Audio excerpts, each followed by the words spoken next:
ओम श्री गणेशाय नमः। श्री जानकी वल्लभो विजयते। आरण्य कांड को आगे बढ़ाते हुए दोहा नंबर 20। हर्षित बरसहि सुमन सुर, बाजहि गगन निशान। स्तुति करि करि सब चले, शोभित विविध विमान। सियापति राम जय जय राम, मेरे प्रभु राम जय जय राम।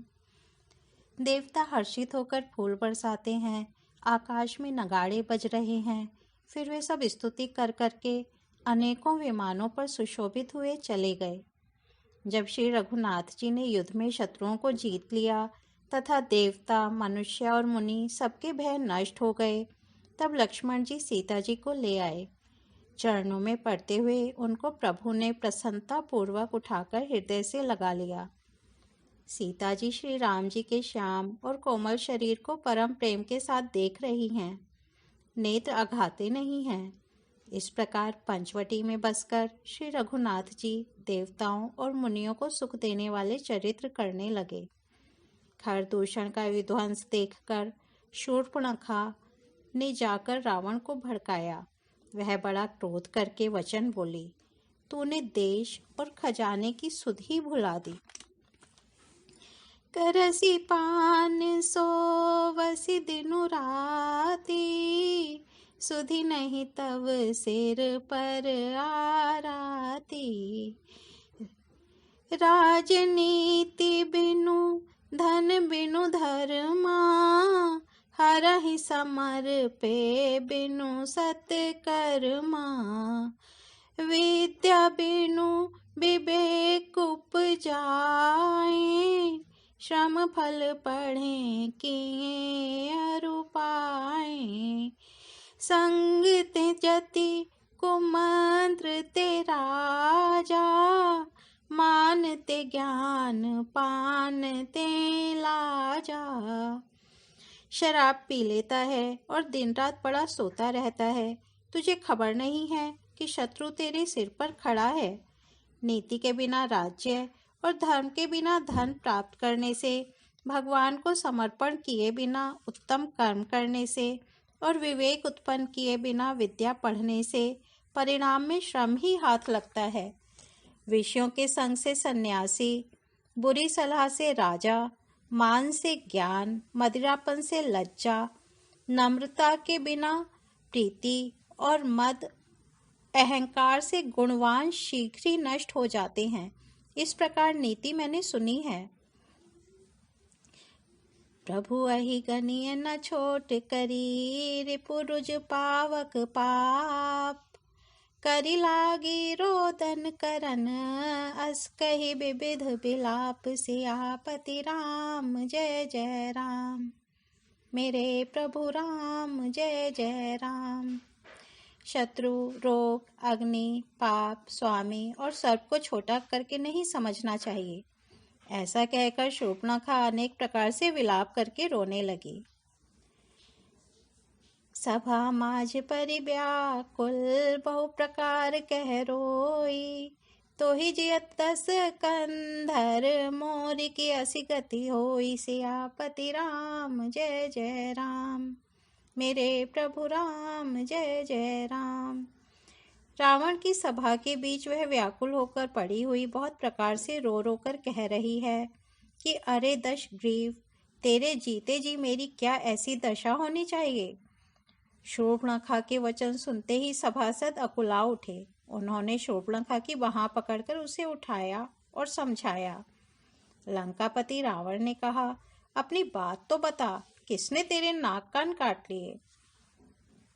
वह बोली, अयोध्या के राजा दशरथ के पुत्र, जो पुरुषों में सिंह के समान हैं, वन में शिकार खेलने आए हैं। मुझे उनकी करनी ऐसी समझ पड़ी है कि वे पृथ्वी को राक्षसों से रहित कर देंगे। जिनकी भुजाओं का बल पाकर हे दशमुख, मुनि लोग वन में निर्भय होकर विचरने लगे हैं। वे देखने में तो बालक हैं, पर हैं काल के समान। वे परम धीर, श्रेष्ठ धनुर्धर और अनेकों गुणों से युक्त हैं। दोनों भाइयों का बल और प्रताप अतुलनीय है। वे दुष्टों के वध करने में लगे हैं और देवता तथा मुनियों को सुख देने वाले हैं। वे शोभा के धाम हैं। राम ऐसा उनका नाम है। उनके साथ एक तरुणी सुंदर स्त्री है।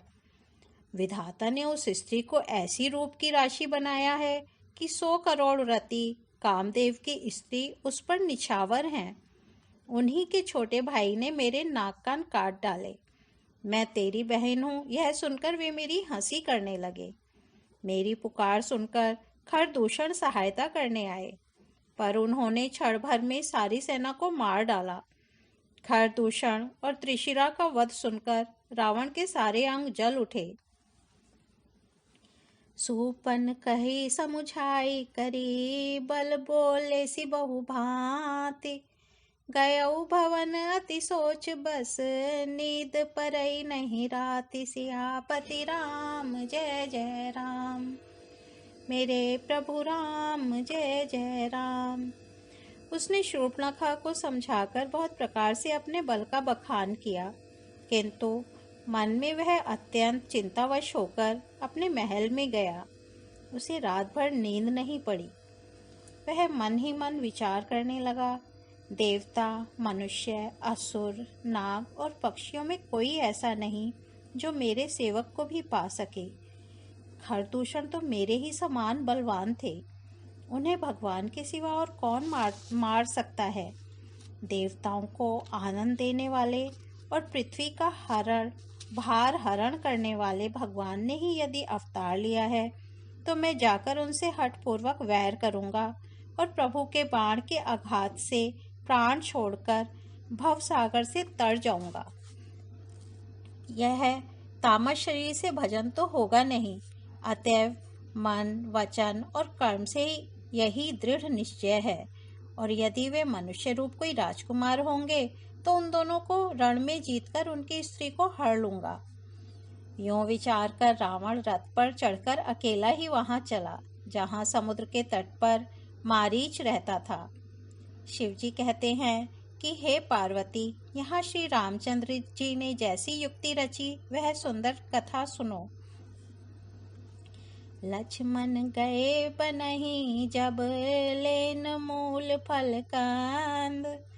जनक सुतासन बोले, बिहसी कृपा सुख प्रिंद। सियापति राम जय जय राम, मेरे प्रभु राम जय जय राम।